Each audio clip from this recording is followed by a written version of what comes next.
Hi dear friends, ഇന്ന് ഞാൻ വന്നിരിക്കുന്നത് യു കെയിൽ എത്തിക്കഴിഞ്ഞാൽ എങ്ങനെയാണ് നമ്മളൊരു റെൻ്റൽ ഹൗസ് അല്ലെങ്കിൽ പെർമനൻറ്റ് ഹൗസ് കണ്ടെത്തുക എന്നുള്ളതിനെ കുറിച്ചുള്ള ഒരു വീഡിയോ ആണ്. അതിനായിട്ട് നമ്മളിവിടെ കോമൺ ആയിട്ട് സൂപ്ല, റൈറ്റ് മൂവ് എന്നീ 2 ആപ്പുകളാണുള്ളത്. ഈ ആപ്പിൽ നമ്മൾ രജിസ്റ്റർ ചെയ്യുക, നമുക്ക് ആവശ്യമായിട്ടുള്ള ഒരു റേറ്റ്, നമ്മളെ കൊണ്ട് അഫോർഡബിൾ ആയിട്ടുള്ള ഒരു റേറ്റ് റേഞ്ച്, അതുപോലെ എത്ര ബെഡ്റൂമാണ് വേണ്ടത് എന്നീ കാര്യങ്ങളൊക്കെ നമ്മൾ അതിൽ ഉൾപ്പെടുത്തി കഴിഞ്ഞ് കഴിഞ്ഞാൽ ഈ ഏജൻറ്റ് വിളിക്കും നമ്മളെ. നമ്മുടെ അവിടുത്തെ ബ്രോക്കറിനെ പോലെ തന്നെയാണ് ഇവിടെ ഏജൻറ്റ്. അവർ നമ്മളെ വിളിക്കും, എന്നിട്ട് നമുക്കൊരു വ്യൂവിങ്ങിന് ഒരു ഡേറ്റ് തരും. അന്ന് നമുക്ക് പറ്റുകയാണെങ്കിൽ നമ്മൾ ഓക്കെ കൊടുക്കുക, ഇല്ലയെന്ന് വെച്ച് കഴിഞ്ഞാൽ നമുക്ക് റിജക്റ്റ് ചെയ്യാം. അങ്ങനെ വ്യൂവിങ് കിട്ടിയാൽ മാത്രമാണ് നമുക്ക് പോയിട്ട് വീട് കാണാൻ പറ്റുള്ളൂ.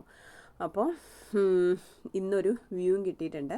അപ്പോൾ ഞാൻ നിങ്ങൾക്ക് കാണിച്ചു തരാം എങ്ങനെയാണ് ഇവിടുത്തെ ഒരു കോമൺ വീട് പാറ്റേൺ എന്നുള്ളത്. ഓക്കെ, അപ്പോൾ നമ്മൾ വീട്ടിലെത്തിയിട്ടുണ്ട്. ഇതൊരു 2 ബെഡ്റൂം ഫ്ലാറ്റാണ് നമ്മൾ കാണുന്നത്. ഈ കാണുന്നതാണ് ലിവിങ് ഏരിയ എന്ന് പറയുന്നത്. പിന്നെ ഫസ്റ്റ് കാണുന്നത് ഒരു മാസ്റ്റർ ബെഡ്റൂമാണ്. ഇവിടുത്തെ മാസ്റ്റർ ബെഡ്റൂം എന്ന് പറഞ്ഞു കഴിഞ്ഞാൽ ഇതൊരു 1000 റേഞ്ചിലുള്ള ഒരു വീടാണ്.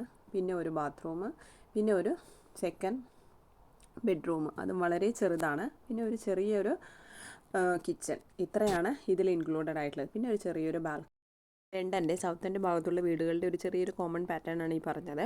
പക്ഷേ ഇത് വ്യത്യാസം വരും. റെൻറ്റിനും റേറ്റിനും അനുസരിച്ച് ഇതിന് കുറച്ച് വലുപ്പവും ചെറുതും കൂടുതലൊക്കെ ആയിട്ട് വ്യത്യാസം വരാറുണ്ട്. പിന്നെ ഇവിടെ കൂടുതൽ റിട്ടയർമെൻറ്റ് ആൾക്കാർ താമസിക്കുന്നത് കൊണ്ട് തന്നെ ഇവിടെ കുറച്ച് കോസ്റ്റ്ലിയാണ്. ഇതിനേക്കാൾ കോസ്റ്റ് കുറഞ്ഞിട്ടുള്ള ഏരിയയിൽ പോവുകയാണെങ്കിൽ നിങ്ങൾക്ക് വലിയ വീടുകൾ കിട്ടും. വീണ്ടും മറ്റൊരു വീഡിയോയുമായി കാണാം. ബൈ.